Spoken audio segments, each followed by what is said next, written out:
Warning, mature content ahead.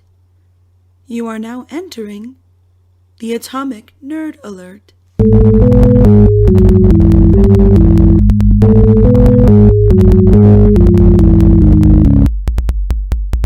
What is going on in the Nightosphere today?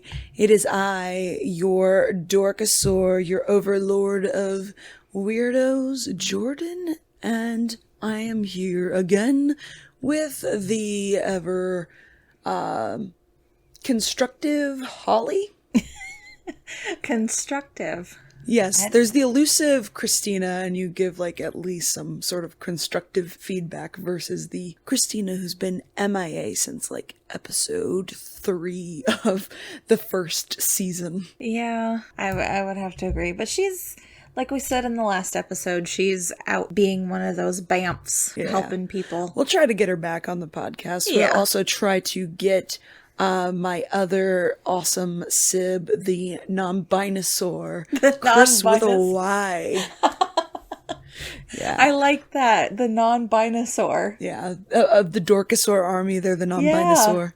Yeah. So, last time we talked about The Witcher episodes 1 and 2. Mm-hmm. This time around, what are we going to talk about? Episodes 3 and 4. Of The Witcher. It's continuing that Witcher saga. Oh, yes. So, I felt like my TLDR last time was just a little too long and we didn't hear too much from Holly. What we will do is go back into the episodes. Holly will have a synopsis from the show, and I will come in with the TLDR of what happened in the books. But this TLDR will be a lot more TLDR. Yes. So, take it away, Earl! Okay, so episode 3 is called Betrayer Moon. Ooh. The synopsis that is also on Netflix for that episode, what it says is, Geralt takes on another Witcher's unfinished business in a kingdom stalked by a furious beast. At a brutal cost, Yennefer forges a magical new future. With this show, it starts off with a guy getting his throat and chest ripped out by a striga. Doesn't know that it's a striga just yet. They thought it was like a leshy or something. No. What he actually told the Witcher, he thought it was a Vukadlak that done him in. And then Geralt is run out of town pretty much by King Foltest's men after he came up and he was like, I'm going to get this contract for you and get rid of this whatever the hell it is and all that sort of good stuff. And instead he is run out of town by Ostrit, who is the right-hand man to King Foltest. The men that are escorting him out are put to sleep by one vivacious Triss Marigold. And then what else happened? So after that happens, she takes him to like this basement area of a castle, and she pretty much says, I give you 2,000 orens to figure out who or what killed these men. Geralt agrees. He finds that with the last body, he finds that it's a fellow Witcher. He pretty much digs his hand inside the corpse of the Witcher. Yeah. And he's like, heart and liver are missing. The only creature that could do that is a striga. So he goes in and bombards Foltest. Foltest demands him let him leave. Yeah. And he's like, well, I will kill this monster. And Foltest is like, you're not killing this monster at all because it's a child. Surprise, surprise. Uh-oh. And Geralt is like, yeah, I know. It's your bastard with your sister, you incestuous asshole. Ugh. It's gross. Right. It's so gross. So then, of course, Geralt, being Geralt, tricks them into pretty much him trying to save the princess instead of kill it. Because Ostrit, being super fucking jealous, in love with Princess Ada from the get-go, pretty much cursed Ada when he was meaning to curse Foltest for what he did to Ada. Yes. Which in turn, the child became the Striga from this curse. Just a whole lot of family drama mess. It's just nothing but disturbing disgustingness. It is. It really is. But if you really think about it, back in that day, it was socially acceptable back in that time. Even then, it wasn't socially acceptable. Not to the fullest extent, no. But now these days, if that happens, no. That's just no. It was like one of those Hollywood insiders where you know somebody is doing something really disturbing, but you never really speak up about it. Right. Because everybody knows about it. It's an unspoken secret. Exactly. And that's exactly what was in the book. Except his mother knew. Yeah, well, even in the scene when Geralt and Triss are actually in the separate castle, in Ada's room, Triss finds all these letters from Ada and Foltest's mother. Yes. And she's like, you need to abort the baby, you need to abort it. And Ada's like, no, I'm not, I can't do that. I don't believe in doing that. Yeah, I didn't want to go into Old Nan the Hag. No. To brew up a potion. Yeah, she definitely didn't want to do that. So then the Striga, Geralt pretty much ties up the Ostrit. douche canoe of douches, Ostrit, and when he goes to fight him, speaks Elvish words and says after the last 3 of the cock crows. After the rooster crows thrice. Yes. Then the spell will be broken as long as she stays out of her crypt. And that's what happens. And the Striga rips out Geralt's throat with claws when Geralt wakes up a little bit later than what he's supposed to.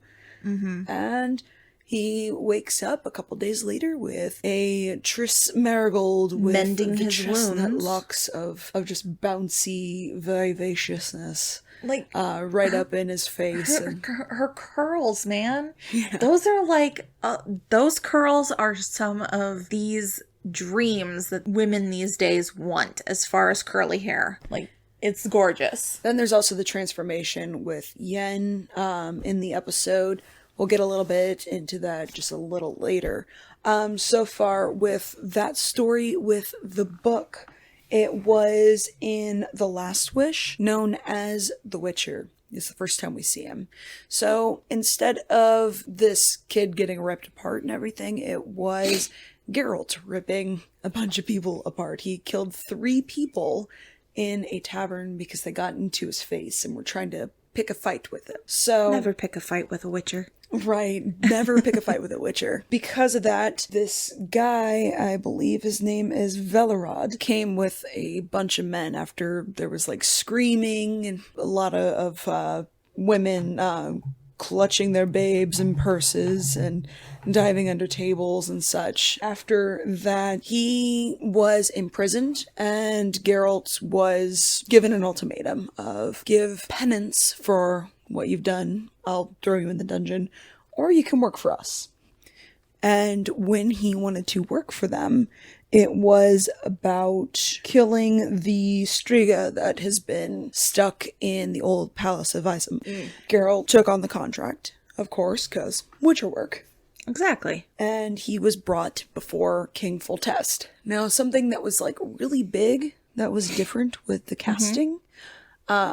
In this, Foltest was like at least in his late 50s, maybe early 60s, and kind of like a fat lump on a log. Yeah. But in the books, he could have had anybody he wanted. Oh. He was almost elvish quality of beautiful and under 30. What? Yeah.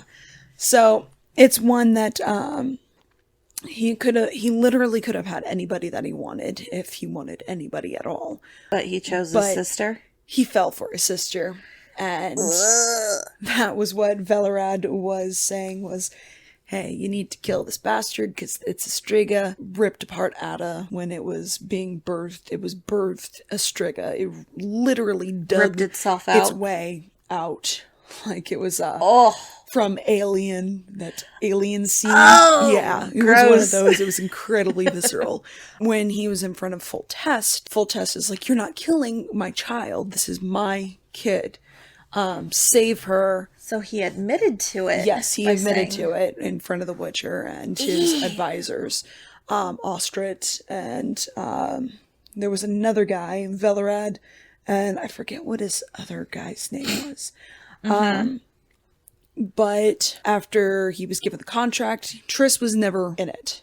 Triss was not even mentioned in the entire story except for like once or twice from Yen in the books. She wasn't seen until the Blood of Elves. That's when she was actually seen and betrayed. Okay. But he went in to fight it. Foltest did say, hey, if there's any way you can't save my kid, by all means, kill my kid. Because I would rather have someone that is there, someone that is actually human versus a monster that could kill everybody in my kingdom. But this is getting out of hand, and I am about to lose power in all of the Tamriel. Not Tamriel. Tamaria. I was about to say, you were just playing ESO Elder not Scrolls that long on the ago. brain. I got Elder Scrolls on the brain in Tamaria. So Geralt goes to fight the Striga. But he is bombarded by Ostrid right as soon as he walks in. So, like, in the show, how it's Foltest that comes up and he gives Renfri's brooch to Foltest. That never happened.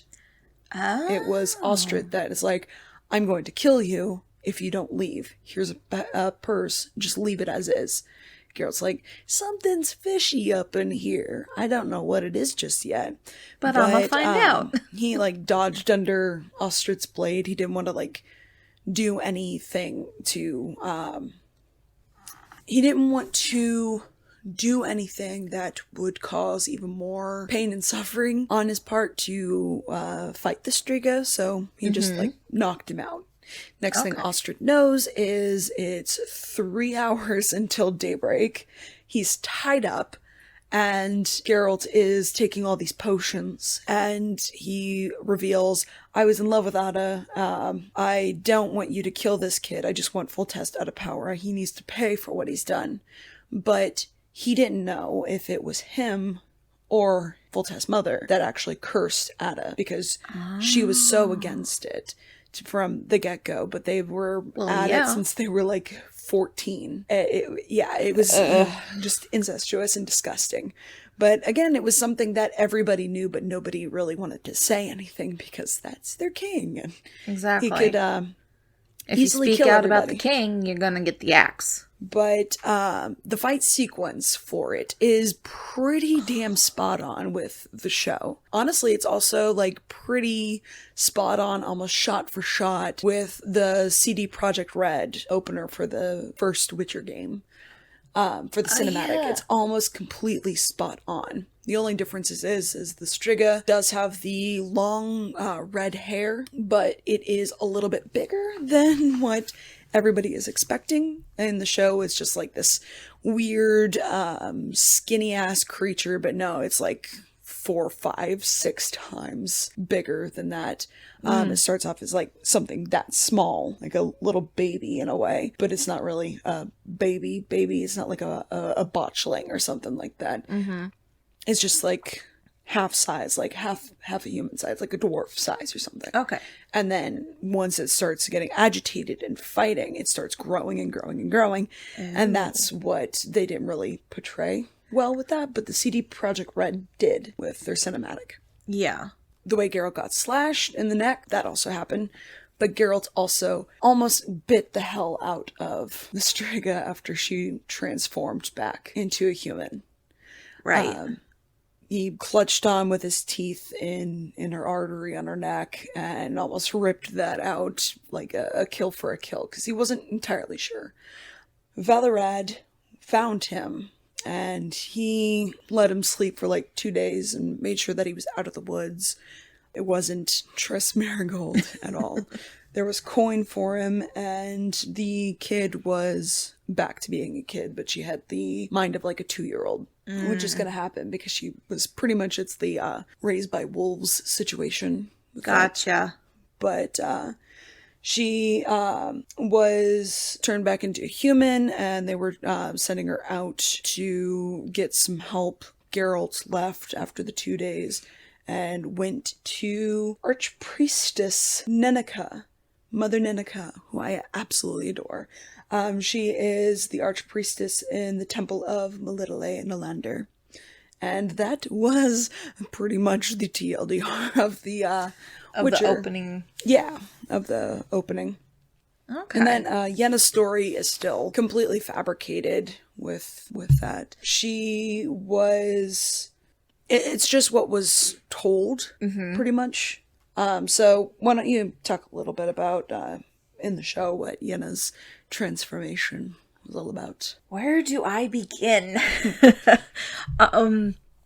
Pretty much with that, when you see Yen's transformation, she pretty much defies Tissaia de Vries's rule that you have to have my permission and my authority in order for you to be transformed into the state that you need to be transformed into for your graduation and all that. Right. Well, Yen being Yen, pig-headed and stubborn as she is, went against that and had their quote-unquote makeover mage is what some people Extreme are calling makeover. it. Yeah, but his name is Giltine? Giltine? Giltine. So he's the mage that pretty much transformed Yen into the poise woman that she is now. Mm-hmm. Only Yen's stipulation was, leave my eyes, leave my scars. Yeah. So that whole scene, uterus ripping out as a give and take, so to speak, with the chaos. Hysterectomy and such. Yeah. But you said that they didn't do that in the book with the transformation? No. With that, it's completely different. That was something that Tissaia de Vries wanted for all of her people, but she was shot down. I have the actual passage here that she said. It was in the section before Chapter 7 of The Blood of Elves. Tissaia de Vries stated in The Poisoned Source that no one is born a wizard. We still know too little about genetics and the mechanisms of heredity. We sacrifice too little time and means on research. Unfortunately, we constantly try to pass on inherited magical abilities in, so to say, a natural way. Results of these pseudo-experiments can be seen all too often in town gutters and within temple walls. We see too many of them and frequently come across morons and women in a catatonic state, dribbling seers who soil themselves, seeresses, village oracles, and miracle workers, cretins whose minds are degenerate due to the inherited uncontrolled force. That's pretty much chaos. Mm-hmm. These morons and cretins can also have offspring, can pass on abilities, and thus degenerate further. Is anyone in a position to foresee or describe how the last link in such a chain will look? Most of us wizards lose the ability to procreate due to somatic changes and dysfunction in the pituitary gland. Some wizards, usually women, attune to magic while still maintaining efficiency of the gonads. They can conceive and give birth, and have the audacity to consider this happiness and a blessing. But I repeat, no one is born a wizard. And no one should be born one. Conscience is the gravity of what I write. I answer the question posed by the Congress of Sidaris. I answer most empathically. Each one of us must decide what she wants to be, a wizard or a mother. I demand all apprentices be sterilized without exception. Needless to say, the council did not give any credence to her manifesto. No. But that's where that came about with the hysterectomies. So they kind of threw her manifesto in with the show. Yes. Without actually having her say, like, reading off that line from the book. Yeah, that's pretty much what they took. Okay. Because she's a psycho hose beast. Well, I mean, yeah. I mean, like, because Geralt's mother was a wizard as well. Right. Was one of the powerful sorceresses, like a druidess. But Yenna really wanted kids. This is seen throughout the entire series and also in the game series as well. But at this time, she gave up everything just to be beautiful, to have her power, to pretty much be seen as the most an equal powerful instead of less than. True. And she wanted as much power as she could have. Which that led into the ballroom scene. Well, first it was with the fight after her and Astrid pretty much got it on, and she was told that she was going to go to Aden and be the sorceress for the King of Aden. Mm-hmm. Unfortunately, the chapter shot that down and told her, no, you're going to Nilfgaard. She was so pissed. It's because she had elven blood in her. And with that elven blood, she thought that Tissaia told the chapter.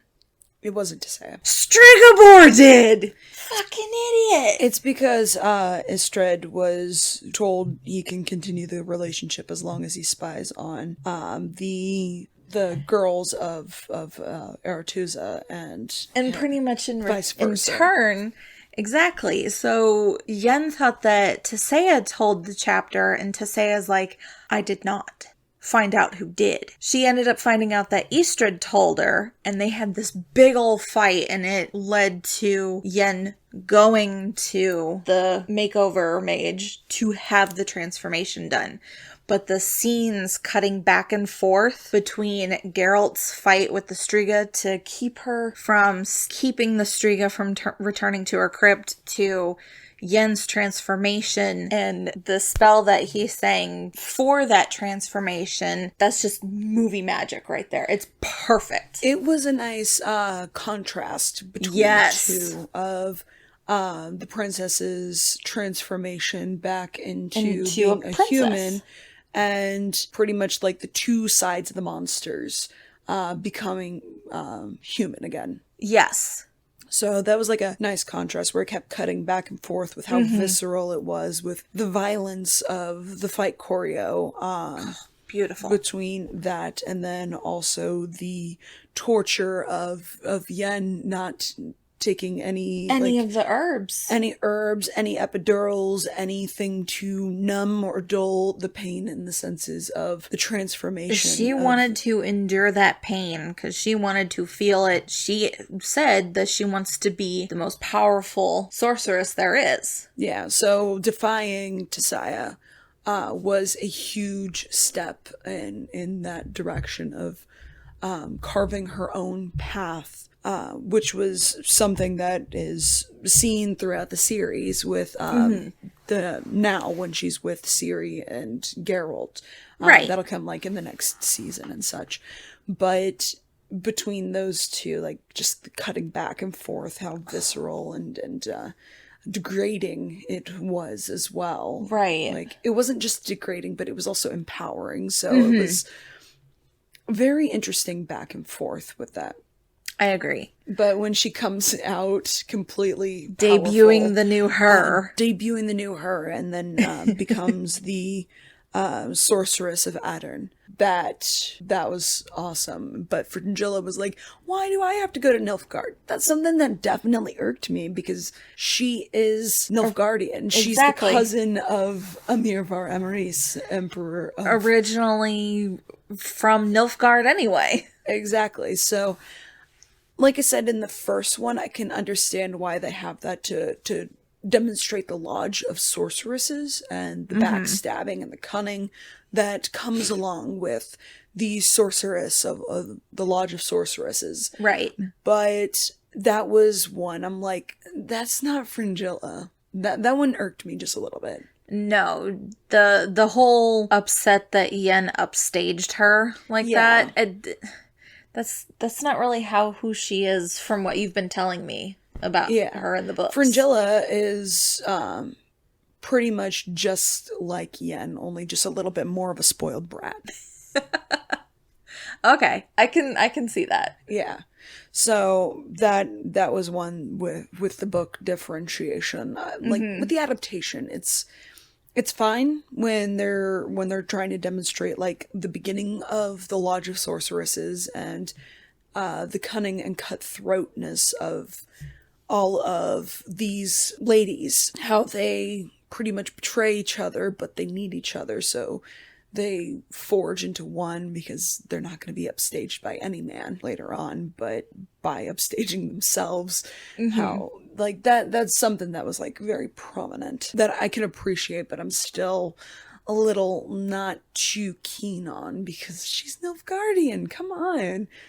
Like she should be happy to go back to Nilfgaard. I mean, yeah. But one thing that we have not really talked about yet with this specific episode, when we were first introduced to Triss. Yes. The controversy on the interwebs, as they say. See, with those racist purists, you call them purists, you call them book purists or something, or game purists. I call them racist because they were upset that she wasn't an alabaster with flaming red hair. And green eyes. With green eyes, when in the books she is kind of alabaster, but not 100%, and has flowing chestnut hair. Over with blue and eyes. Over and over, with blue eyes. Over and over, Sapkowski has said, chestnut hair, chestnut hair, chestnut hair, chestnut hair. Not fire engine red that all these upstarting fanboys are like, that's not just Marigold. And it's just... See, I like both versions. For the show, I like that they went more of the book route. Yeah. Version of how Triss is described.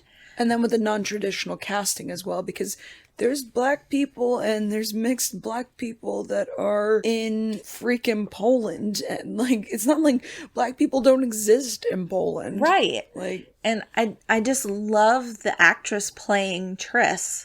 She's gorgeous. She actually represents Triss very well. And it's not the first time she played a sorceress. She was in Harry Potter.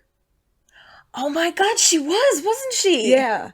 I forget what her name is, but she was I totally forgot about that. She was in Dumbledore's army. I totally forgot about that. Yeah. Oh my gosh. Yeah, she was absolutely fantastic there. And look at what, that makes me happy. Yeah, so it's not her first rodeo with the magic and the sorcery. Oh no. No, she just got to a better, more lore-driven series. Right. Which is more of a... Because Triss is a leading lady. Oh my gosh, yes. In the book series.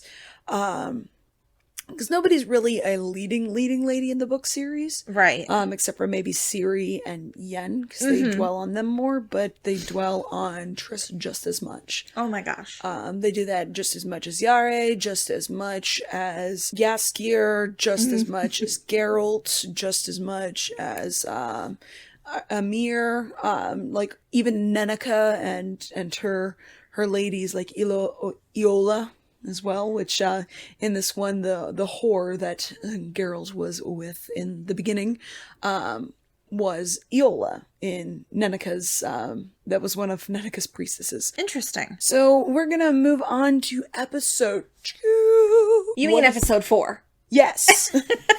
We already did episode 2. So, episode 4, what was the name of the episode? Of Banquets, Bastards, and Burials. Yes, Gear! He's a spooky. Because of, fishmonger. Oh, fishmonger. Here we go again. Come quell your You said you weren't going to do this. Hunger. You said you weren't going to sing it. To pull Jordan. on my horn. As it rises in the morning. She does this every time, guys. Every single time she turns around and starts singing either Bleating, braying away, hey ho, fishmonger's daughter, ba ba. Every time she turns around, like, or even I turn around, she either sings Toss a Coin to Your Witcher or Fishmonger's Daughter. Those are the only two that she really sings. It's because her Sweet Kiss is also, like, really Well, that depressing. one too. Yeah. Yaskier songs just release all of, like, I know they released a lot of Yaskier songs, but release more Yaskier songs. We need them in this COVID-19 lockdown. Just give us something else, Joey. Joey, come on. Record in your home if you have to. Please. We need more Yaskier songs. Okay, so I'm going to read the synopsis again from Netflix about the episode. Okie doke. Okay, so the synopsis says, against his better judgment, Geralt accompanies Jaskier to a royal ball. Ciri wanders into an enchanted forest. Yennefer tries to protect her charges. The main plot A was about Geralt and Sintra. And then plot B was with Ciri. And then C with Yen and her charges, which another character made up for the show. Which one, Dara? Well, besides Dara, the queen that Yen was accompanying, she was made up for the show. Yeah. Plot A. What happened there, Holly? Let's just say townspeople thought that Geralt had died. Mm-hmm. No. He had to cut open a Selkie from the inside. Ends up taking a bath. Jaskier's like, do I have to, like, do you rub chamomile on your lovely bottom? Let other friends do that? Which Jaskier's really the only friend he has. That's when people started shipping them. They ship them so hard. Yeah, I've seen those memes. That's a coin off your witcher. And then the one thing before the bathtub, like the first bathtub scene, Jaskier's making this big grand moment, and then all of a sudden he notices Geralt's walked away, and he goes, "Food, women, and wine, Geralt!" And Geralt is like, okay, fine, whatever. So they end up going to Sintra for this ball, because Jaskier is playing at the ball. But what Geralt said was, hid your sausage in the wrong royal pantry. Mm-hmm. Geralt was pretty much hired on by Jaskier in the show to as a protect bodyguard him from pretty all much these bodyguard. other people, and payment would be food, women, and wine. Food, wine, and a place to hide the sausage. Yeah, pretty much. Yeah. But then we end up seeing Calanthe after a battle. We see Pavetta for the first time. Mm-hmm. She's actress who plays her. I believe her name is Gaia, who plays Pavetta. I think so. She is gorgeous. She really is. She definitely embodies Pavetta, even in the book series, how she was described. Yes. And then we also meet Dooney for the first time. We also meet some of the Sea Hounds of Skellige. Mm-hmm. Like East Twisach. Yes. And Crachon Crate. Yes. We'll get into a little bit of what I think the area of Skellige is kind of a combination of. Okay. And then from there, we also have Yen with her charges, being the queen and her child. And then there's an assassin, because the queen can only produce female heirs. They do a really good job with the contrast on it, because here comes Lord Urcheon, and he is a porcupine boy. It's Sonic the Hedgehog. I will refer to him as Sonic. He is trying to pork the princess. Well, he's already his sausage in the pantry. I mean, come on. He knocked her up. Yeah, he knocked her up, but they didn't know that at the time. No, not right at that moment. So the Calanthe was like, well, nope, this ain't happening. You're supposed to marry Croc. So, kill them all. And Urcheon's like, if you help me, Geralt, I will give you whatever you want.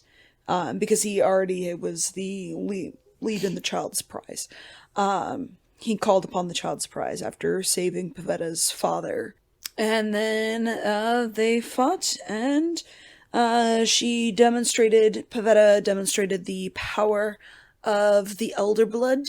Yes. Which passed down to Ciri, which we're starting to see with Ciri's powers. Oh, yeah. With her, like, going into Brokilon Forest in the episode as well, just wandering in, just to meet up with some Amazons.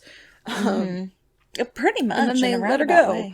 But that's pretty much that. It's, let's wander in this forest. It's a magical forest. Let's drink these waters. It's supposed to make you forget. Oh, I didn't forget nothing, so I'm gonna leave on because my destiny is somewhere else. That was pretty much the extent of the Netflix version of that, which irked me so much. Then there was also Yen with the compare and contrast with trying to save the children, and when she was trying to save the child of the queen, the ungrateful little bitch, she wanted to just save the kid after the queen started like hurling insults and such, and because she would have taken the child and raised it on her own as her own. Right. That's something that I do like that they showed with Yenna, because it was just like if she was becoming more callous and cruel to the world, and it's showing more of that callousness on her closing herself off from being this trusting, loving, young, bright-eyed, lilac and gooseberry smelling awesome lady to this cold, calculated, callous woman that only does things for her pleasure, and what drives her is for her self-motivations. I do have to say, with the Last Wish, it's in the Last Wish, A Question of Price is with the first one, that's the short story for it. They almost got it spot on with that. Okay. But there was just a couple things. Jaskier wasn't in there at all. It was actually Geralt was asked by Calanthe to go undercover as it was her daughter's 15th birthday. It makes it a little bit more ill. Because this old man who saved her father was given a child surprise. Well, how old was he actually? When he saved when he saved the king, he was in his early 20s. So it's 15 years later. So he's like 35. Pedophilia! Oh, boy. Yeah, it's a very visceral world of disgustingness, but it also mirrors our own, because there's still a lot of like pedophilia and such going on, which is completely disturbing. It's like, let's call Chris Hansen! Help! Not Geralt of Rivia, call Chris Hansen! But Urcheon, he was, Urcheon of Eldenwald is the porcupine boy, but Geralt was undercover as the Honorable Ravo of Forhorn. I think I'm saying that right. Ravo. Ravix of Forhorn. I believe they were going for like a Nilfgaardian name, which is very synonymous with French. So, Forhorn is a province off of Nilfgaard. Okay. So Calanthe wanted him to help with this guy he knew was coming to collect, because it's after a specific amount of time. I believe it's after 7 years.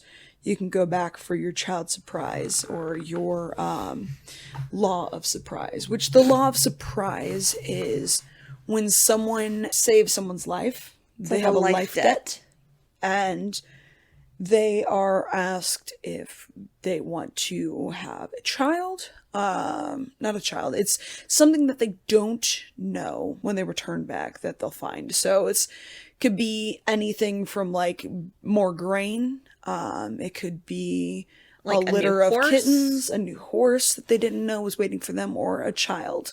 That child becomes their ward, especially for witchers. It's a big thing for witchers, and that's how other witchers are born, because you're not born a Witcher, you're made. By mutations.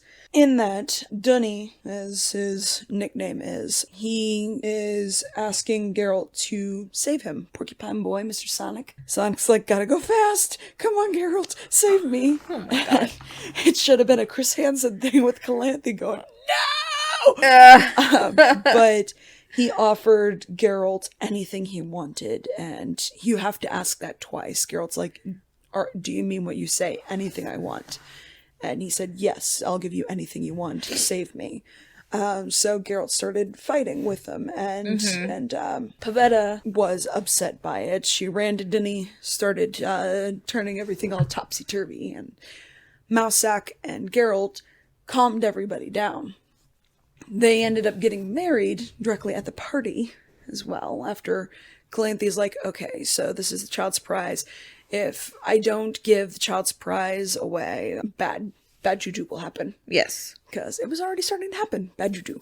But then after that, Geralt was asked again about his child's prize. And he was like, I call the law of surprise. In the show, he was very sarcastic about it. He's like, whatever. What you don't know, what have you. I'll take whatever you go home. Same customs as you. Yeah. In this, he was very adamant because he knew he needed to keep up with The Witcher's lore. Correct. He needed to keep up with The Witcher's code of bringing in new people because Witchers were dying in droves. Yeah. Especially with war going on. So he was given the child's prize, and last thing you see is Pavetta looking down at her stomach and smiling after Calanthe's like, are you with child? And she answered, yeah, she is. And that is Ciri's parents. Yeah. As gross as the age gap is, it's still kind of cute in a way. Yeah, at which first. I can see why. At first. So I can see why they did Sword of Destiny with Sword of Destiny. Okay. It's the same short story as the book Sword of Destiny, but with Ciri and Brooklyn Forest. I don't like how Netflix went about that one because it makes no sense at all why she was in Brooklyn when she could have just easily went around it. In the Sword of Destiny, it was Geralt was trying to go to Brooklyn to seek refuge and aid, just pass through.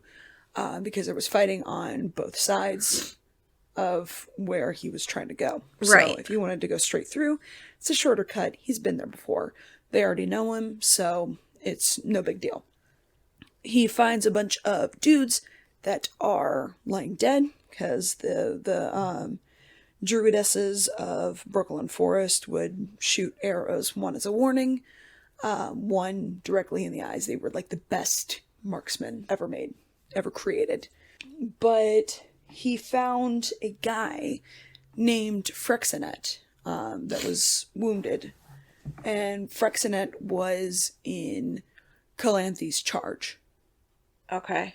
So he was trying to chase down this little mousy-haired girl. She was about 10 years old. Who was being sold off to be married to Kristen of Verdun. It was little Ciri, little baby Cirilla. Oh. She ran away, and Geralt was thinking that in Brooklyn, if girls go astray or missing, the druidesses of Brooklyn would take them in and raise them, give them waters to forget who they were, and keep them in as Amazons. They would adopt them as Amazons. So kind of like the Lethe water in Greece. Exactly. Okay. Yeah. So Geralt went in. There was a druidess girl. She couldn't be more than 15 that he was following, and she finally stopped and was like, okay, we'll bring you in, because she could not keep up with Geralt. Geralt was like, do. So, where are we going? So, when are we gonna get there? So, it's, I think it was like CAD something. I forget the name of the capital that they were going to. Okay. But He asked if Freixenet could be saved, first off, and Brienne, that was the girl, the druidess that was like 15 and everything, she's like, okay, yeah, we'll save him. And they ran into a girl being attacked by wild animals. It was a little mousy hair girl. Oh no. Named Cirilla. It was our Ciri. Being attacked by wild animals? Yeah, she was like being attacked by I forget exactly what it was, but she was being attacked by something, and they saved her. And so they stopped for a bit. Geralt's like, what are you doing in here? He was berating the druidess girl, Brienne, and was telling her that this little brat needs to go back home, doesn't need to be anywhere near her, because Ciri is being a complete brat, and she's like, I'm a princess and I could have you beheaded for all this, and blah blah blah blah, and like she's just like mouthing off, and Geralt's like, you know what happens to little girls who mouth off to me? They end up in ditches. And she shut up completely, and then started asking all these questions and just being absolutely adorable and cute. And she ended up like twisting her ankle and getting hurt. Oh no. And Geralt's like, all right, you can ride piggyback on my back. Oh, just don't pull my hair. And she's jumps on it, like Geralt puts her on his shoulders. And they're just walking around and just talking, and it's just adorable, and they're starting to bond. This is like over a good few days, because going through Brooklyn takes a long time just to get to the capital. Yeah. So they stop at an area, and Ciri needs to sleep. They need to eat, they need to sleep. He gives her some apple that he cuts up, and she's like, tell me a bedtime story. My druid guy, Mousak, always tells me bedtime stories. And so he tells her the story about a fox and a cat. And the cat is cunning, and the fox is stronger and faster.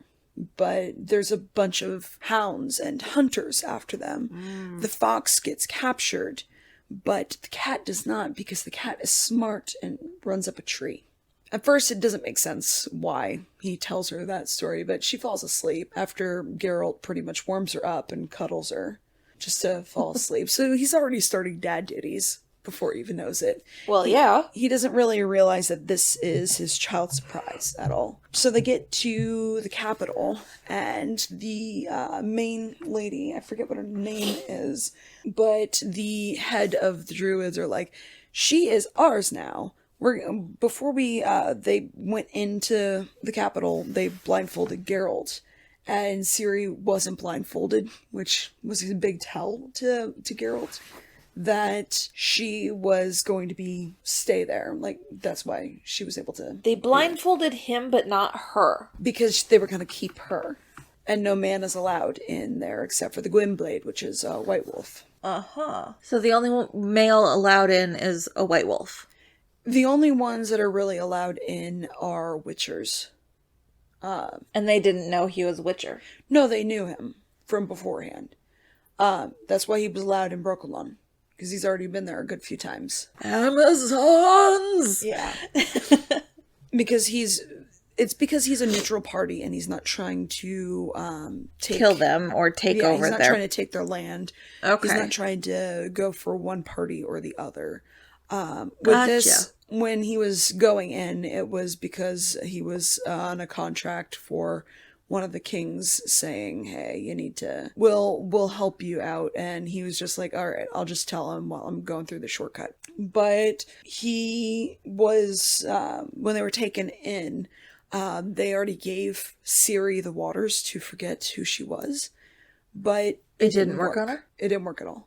Because of the elder blood. Like, only those of the elder blood, or that are an Endshade, which is the sage elves. Right. Only those, the waters of Brooklyn will not work on. They won't make them forget anything. So they decide to let Ciri go with Geralt.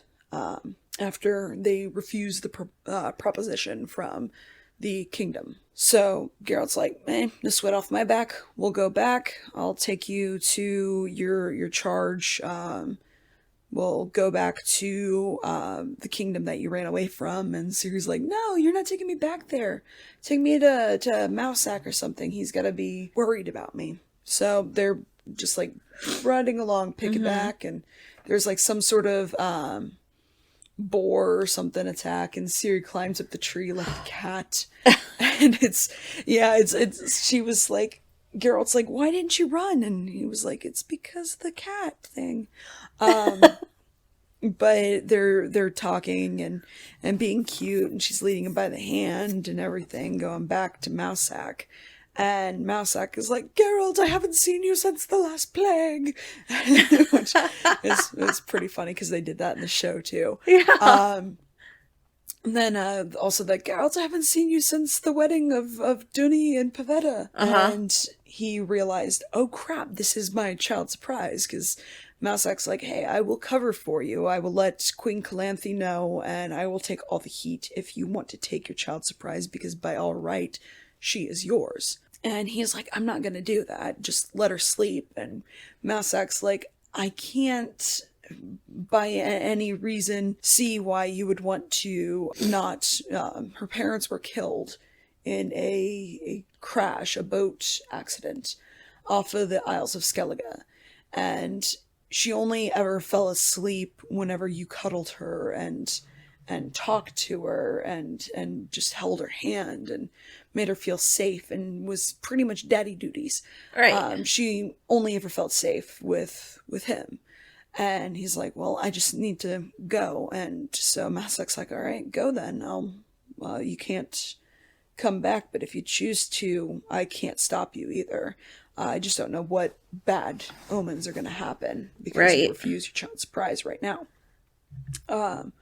So he is leaving on his horse, and there's Ciri at the top of the hill screaming, you can't run from me, Geralt. I'm your destiny. You can't run. Come back, Geralt. Please come back. Don't leave me. I was like, my heart's breaking. And in the show, not having that, it just took so much away from their basis of having a relationship. Like starting out the relationship. Because, like starting out that father-daughter relationship. Yeah, like in the first episode, she looks over because she sees someone in the corner of her eye when she's playing Knucklebones. But in the book, that never happened. Yeah, that never happened. Like, she's already met Geralt. She knows who he is. And that's why she's running to Geralt after the fall of Sintra. Okay. Yeah. And it's just, like, really sad, because, like, that contrast there would have been so much better of actually having the story of the Sword of Destiny, because the Sword of Destiny has two blades, and you either fall on it, or are cut one way. It's like the burning the candle at both ends sort of situation, but with that, Geralt's like, I am the Sword of Destiny, behind me is death, and in front of me is another path of monsters, and I can't bring her into this. It was his choice of, I can't be a dad with this sort of profession. I'll only get her killed. I'll only get her hurt. And that's why he left. Okay. Yeah. That's understandable there. Yeah. But it's just so sad. It's so sad. That's what I hated that they did not include there, because it took away so much. Especially with something more at the very end of the series. We'll talk about that when we get to the end of the series. Mm-hmm. But at that moment that those who've actually watched it know, at that moment it took away so much more of the power and emotion of Ciri and Geralt's reuniting. Right. It's like, how the hell do you know what Geralt looks like if you've never seen him or met him before in the show? It wasn't as powerful as it should have been.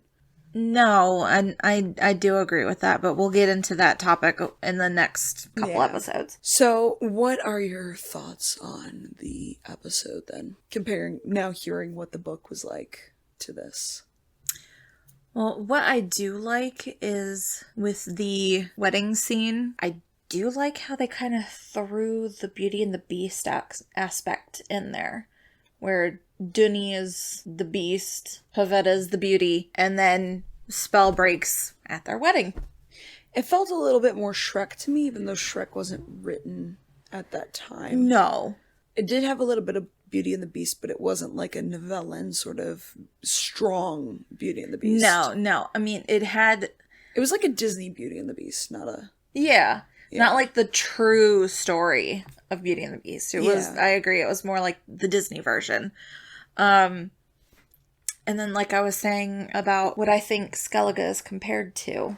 Yes. So, for me, I think countries, I find a bit of Scotland, a bit of Ireland, Iceland, Norway, and obviously Poland. I mean, that's the entire continent. I mean, it's like... is Europe. But with Skellige itself is like... The those Isles meshed of into Skellige one. is England, Scotland, and Ireland. Mostly Scotland and Ireland. Yes. Yeah. I definitely picked that up more. But what about you? What did you think? It's definitely Scotland and Ireland. Has more of that Viking feel because they're travelers, they're wanderers.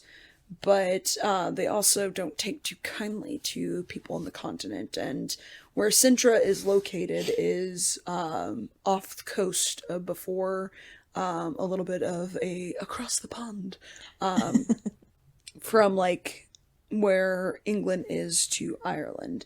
So it's like in between that sort of situation there, where it's a good distance away, but it's not like a huge ocean away.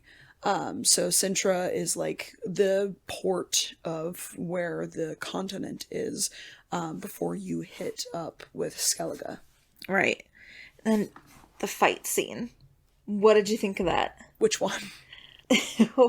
The main one with Geralt and Duny. So that one... What did you think?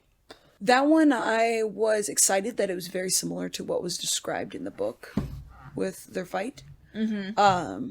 It was one that was definitely shown before. It was like the minute something that was shown before all of the shows was from dropped season on 1. Netflix back in, was it December? The end of December? December 20th was when it had dropped on Netflix. Yeah. So it was at least a week or two before. Yeah. So just like being able to see that, I was fangirl squealing. Super fangirl squealing, and it was a fun ride with that. It was with the 120 frames per second, then they had the guys running around with the steady cams as well, just to get those really cool shots where it's just like one steady cam just going, like weaving back and forth with so many actors and stuntmen with the choreo. It was pretty interesting to watch. I really liked that scene a lot. So, we're getting a little late in here, more so than the last one. Our TLDR was not TLDR with the second one, Sword of Destiny. I apologize. Thank you if you stuck to the end. But what is out of, let's say out of Porcupines? 10 jugs of chamomile to rub on Geralt's lovely bottom. What did you think of episodes 3 and 4? If I combine the both of them, it would have to be a solid 9. Combining the both of them. But each episode individually, I'd have to go an 8. For the first episode, I would have to go with a 9. Mm-hmm. But the second one, because the Brooklyn story just really killed it for me in that one. That one I'll have to go 6.5. Really? Yeah. Why so low besides the Brooklyn Forest? It was the Brooklyn. Like, the Brooklyn broke the camel's back. Yeah. The Brooklyn broke me. It did not make any cohesive sense as to why Geralt was not in Brooklyn with Ciri. Gotcha. And that's something that like a lot of book readers also agree with a lot, it makes no sense. It really doesn't, because it took too much out of Ciri and Geralt's unbreakable bond. It took too much away from that. Just having that initial meeting there. The back and forths and everything was just fantastic. It would be higher. It would be probably about an 8 or so. If it wasn't for the Brooklyn. Okay. Yeah. Well, that about wraps it up for today. Next episode, we will be going into episodes 5 and 6 of The Witcher. Woo! We're getting closer to finishing this little mini-series, guys. Yeah. So stay tuned for that. All right. Anything else you want to add? Watch The Witcher. Watch The Witcher on Netflix. Seriously, watch it. It is good. It is really good. It's something definitely during this lockdown that you can just enjoy. Oh, yeah. Especially if you haven't played the books or read the stories or anything like that. Just You mean played the games? Yeah, if you haven't played the games and read the games and played the books. If you haven't done that, just be wary that there is the timeline break. Yes. Between the three. Again, that is Yennefer's is in the far distant past, Geralt's is in the recent past, and Ciri is in the now. Is in the now. And it's all going to lead up to season 2, which will all be in the now. Yes, and be prepared. 2021, season 2. Whoop whoop. All right. Can't wait. All right. So, in the immortal words of Christina. Hail Satan and Cthulhu. And see you next time. Fishmonger's daughter. Ba ba. Jordan! Fishmonger's daughter. Ba ba. Fishmonger's daughter. Ba ba. Fishmonger's daughter. Bye. Weirdo.